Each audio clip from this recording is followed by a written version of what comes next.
नमोस्तु महाराज श्री। नेहा जैन कोटा से पूछ रही हैं, मंदिर जाते समय यदि कोई हमें जय जिनेंद्र बोले तो करनी चाहिए या नहीं, एवं कुछ लोग मंदिर में भगवान के सामने ही लोगों के पैर छूने लगते हैं, क्या वह सही है? हम घर से मंदिर के दर्शन करने के भाव करके निकलते हैं और रास्ते में यदि कोई धर्मानुरागी या आपका कोई जान पहचान का व्यक्ति मिलता है और वो जय जिनेंद्र करता है, अभिवादन करता है, तो हमें करना चाहिए। यह हमारे शिष्टाचार है और ये हमारा एक आपस का सम्मान सूचक है। वैसे जय जिनेंद्र का अर्थ क्या होता है? जिनेंद्र मतलब होता है तीर्थंकर। तीर्थंकर भगवान की जय हो। आप एक दूसरे के निमित्त से जिनेंद्र भगवान की जय ही लगा रहे हो। आगम में कहा है कि भगवान की जयकारा करने मात्र से भी असंख्यात कर्मों की निजरा होती है। आप ये ना समझें कि हम सामने वाले का व्यक्ति का सम्मान कर रहे हैं जय जिन करके। हम दोनों आपस में मिलकर के जिनेंद्र भगवान की जय कर रहे हैं, जय जयकार कर रहे हैं, गुणानुवाद कर रहे हैं। यह भाव रखें। यदि यह भाव रखते हो तो आप कहीं भी जय जिनेंद्र बोलो, चाहे वो रास्ते में हो, चाहे वो दुकान में हो, चाहे मार्केट में हो, और चाहे वो मंदिर के अंदर हो। हाँ, कोई भगवान का दर्शन कर रहा है तो उस समय आप उसको डिस्टर्ब ना करें। यदि वो दर्शन करके बाहर जा रहा है, आप आ रहे हैं, तो एक साथ कर सकते हैं, कोई दिक्कत नहीं है। रही बात पैर छूने की, तो देव शास्त्र गुरु के सामने हमें किसी के पैर नहीं छूना है। देव शास्त्र गुरु के सामने तो हमें सिर्फ उनके ही पैर छूना है जो हमारे पूजनीय हैं, ठीक है ना, जो पात्र हैं, धर्मात्मा हैं। लेकिन सामान्य व्यक्तियों के उस समय कोई पैर छूते नहीं हैं।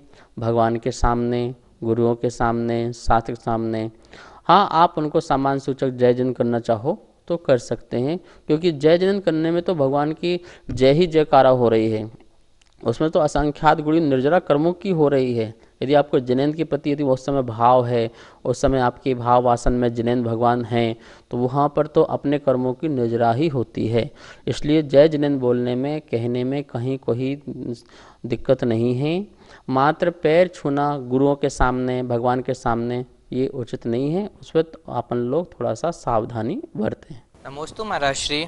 रेणु जैन दिल्ली से पूछ रहे हैं, भक्तामर में देवों को अमर क्यों कहा गया है, कृपया समाधान करें। अमर जो शब्द है वो देव के लिए उपयोग किया जाता है।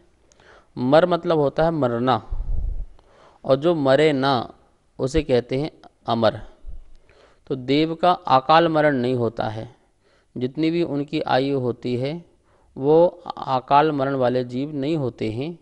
इसलिए उन्हें उस अपेक्षा से अपन अमर कहते हैं कि उतनी आयु तक वो मरण को प्राप्त नहीं होंगे, इसलिए अमर हैं। इसलिए भक्तामर, भक्त अमर, जिसके देव भक्त हैं, भक्त अमर। अमर मतलब देव हो गया, जिसके देव कैसे हैं, भक्त हैं। इस प्रकार से अमर शब्द का यह अर्थ होता है। नमोस्तु महाराज श्री। छवि चोपड़ा बेंगलोर से पूछ रहे हैं, क्या निगोद जीव के भी तेजस और कार्बन शरीर होता है? संसार में ऐसा कोई जीव नहीं है जिसके तेजस और कार्बन शरीर ना होता हो। जो कर्म सहित जीव हैं उनके तेजस कार्बन शरीर होना ही होना है। निगोदिया जीव के भी कार्बन शरीर है और तेजस शरीर है। ध्यान रखना, जब तक जीव सिद्ध अवस्था को प्राप्त नहीं हुआ है तब तक संसार अवस्था में चारों गति के जितने जीव हैं सभी तेजस कार्बन शरीर से संपन्न होते हैं। नमोस्तु महाराज श्री। रेखा जैन गोलाघाट असम से पूछ रहे हैं, हमारे घर में चैत्यालय है, जो हम पूजन में सामग्री चढ़ाते हैं, तो उसका क्या करना चाहिए? क्या हम वह सामग्री पक्षियों को खिला सकते हैं? कृपया समाधान करें। घरों में चैत्यालय होते हैं, मंदिर होते हैं, और आप वहाँ पर पूजा पाठ भी करते हैं। पहले की यही परंपरा थी, घर में भी चैत्यालय होते थे और सभी लोग अपने घर में अभिषेक और पूजा पाठ किया करते थे। अभी भी बहुत स्थानों में ऐसे चैत्यालय बने हुए हैं। अब वहाँ की जो सामग्री है उसका आप क्या करें? तो उस सामग्री को आप जो है पक्षियों को डालते हैं तो कहीं कोई परेशानी की बात नहीं है, क्योंकि वो सामग्री को आपने अपहरण नहीं किया है, उसका सामग्री का आपने स्वयं उपयोग नहीं किया है। आप उपयोग करें चढ़ा करके और उससे आप अपना लाभ सोचें, तो क्या होगा, वह आपके लिए निर्माल्य हो जाएगा।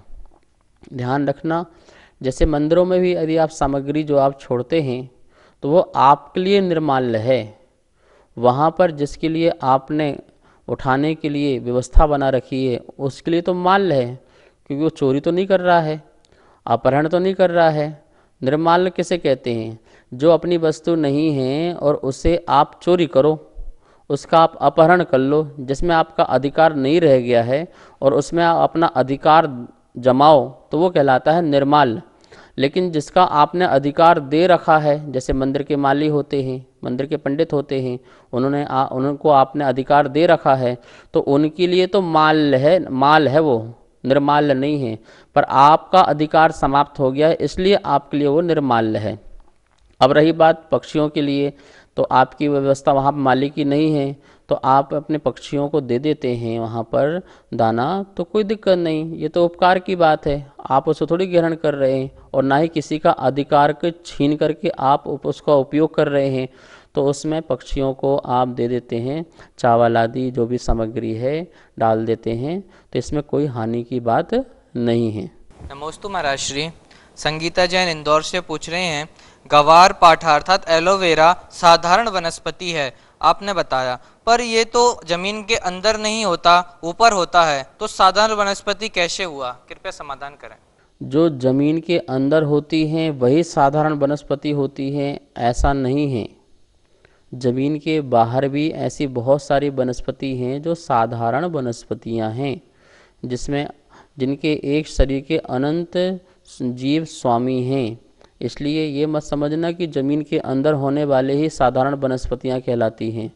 बहुत सारी ऐसी वनस्पतियां हैं जो साधारण वनस्पति जमीन के ऊपर भी पाई जाती हैं। ठीक है ना। इसलिए जो ये एलोवेरा है, गवार पाठा आदि है, ये सभी जो हैं साधारण वनस्पति कहलाती हैं। नमोस्तु महाराज श्री। सुषमा जैन कर्नाटक से पूछ रहे हैं, आहारक शरीर केवल चतुर्थ काल के मुनियों को होता है, तो फिर कुंद आचार्य पंचम काल में विदेश क्षेत्र कैसे जाके आए? तब उनका कौन सा शरीर था? कृपया समाधान करें। कुंद आचार्य जो थे वो आहारक शरीर के धारी नहीं थे, उनको आहारक शरीर रिद्धि नहीं थी, क्योंकि पंचम काल में ऐसी रिद्धियाँ होती नहीं हैं, वो चतुर्थ काल में ही होती हैं। उनका औदारिक शरीर ही था। अब किंवदंती इस प्रकार से लोकोक्ति मिलती है कि वो विदेश क्षेत्र में जाकर के गमन किए, तो ऐसे बहुत सारे शिलालेख मिलते हैं और शिलालेखों में आया है कि देव लोग उनको वहाँ पर ले गए और देवों ने वहाँ पर जाकर के उनको भगवान का दर्शन कराया। अथवा कहीं कहीं इस प्रकार से आया है कि चतुरंग वह अपने गमन करके वहाँ पहुँचे आकाश मार्ग से। तो इस प्रकार से वर्णन मिलता है। यह शोध का विषय है और विचारणीय विषय है, कैसे गए, कौन ले गया, ये पूरा का पूरा जो है स्पष्टीकरण कहीं पूरा तरीके से मिलता नहीं है। पर शिलालेखों के माध्यम से यह जरूर मिलता है कि वह विदेश क्षेत्र जाकर के श्रीमंत स्वामी के उन्होंने दर्शन किए, लेकिन आहारक शरीर के धारी वो नहीं थे, क्योंकि वह चतुर्थ काल में ही होता है। मोस्तु महाराज श्री। रेणु जैन दिल्ली से पूछ रहे हैं, अरहम शब्द का क्या अर्थ होता है? कृपया समझाइए। अरहम ये अपने आप में सिद्ध प्रत्याहार मंत्र है। अरहम में सबसे पहले तो आ से लेकर के हा तक जितने भी स्वर हैं और जितने भी व्यंजन हैं वो सभी के सभी इसमें समाविष्ट हो जाते हैं, जिसके निमित्त से सभी मंत्रों का यह राजा हो गया। क्यों? क्योंकि सभी स्वर और सभी व्यंजनों से बनने वाले मंत्र जो हैं वो इसमें समाविष्ट हो गए, इसलिए वो अपने आप में सिद्ध प्रत्याहार है। संक्षेप, प्रत्याहार मतलब संक्षेप मंत्र है। अरहम का आचार्यों ने आगम में बताया है, आकारः परमोबोधः रेफो विश्वाप लोकदिक हकारोनंत वीर्यात्मा बिंदु स्याद उत्तमम सुखम। यह चार जो अपने अनंत चतुष्टय होते हैं उसका प्रतीक है। आकारः परमोबोधः, जो अरहम का आ है वो परम बोध अर्थात केवल ज्ञान का प्रतीक है। रेफो विश्वाप लोकदिक, जो रेफ है, रा है, वह अनंत दर्शन का प्रतीक है। हकारो अनंत वीर्यात्मा, और जो हा है वो अनंत वीर अनंत शक्ति का प्रतीक है। जो बिंदु है हा के ऊपर जो माँ का काम कर रही है, वह बिंदु स्याद उत्तमम सुखम, और जो बिंदु है वह उत्तम सुख का प्रतीक है। इस प्रकार से अनंत ज्ञान, अनंत दर्शन, अनंत सुख और अनंत वीर, ये जो है चार जो हैं अनंत चतुष्टय कहलाते हैं। और अरहम जो है वह अनंत चतुष्टय का प्रतीक है। ऐसी आत्मा जिन्होंने अनंत चतुष्टय को प्राप्त की है। अरहम ध्यान है। अरहम क्या है? एक ध्यान है। अरहम एक गुणों की अपने प्रकटता है जो केवलियों में प्रकट हो जाती है, सिद्धों में सदा रहती है। ऐसा वह अनंत चतुष्टय है।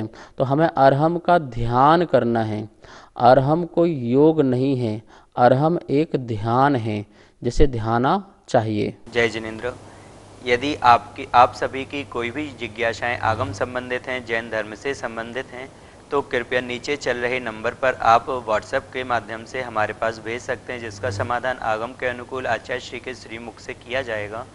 एवं तत्वार्थ सूत्र की पुस्तक जो आपने देखी है, उसमें पुण्यार्जक बनने के लिए या इस कार्यक्रम के पुण्यार्जक बनने के लिए भी नीचे दिए गए नंबर पर आप संपर्क कर सकते हैं। यदि आपको पुस्तक प्राप्त करनी है तो उसके लिए भी आप व्हाट्सएप के माध्यम से हमसे संपर्क करके आप पुस्तक को यहाँ से प्राप्त कर सकते हैं। पुस्तक आपके पास कुरियर के माध्यम से भेज दी जाएगी।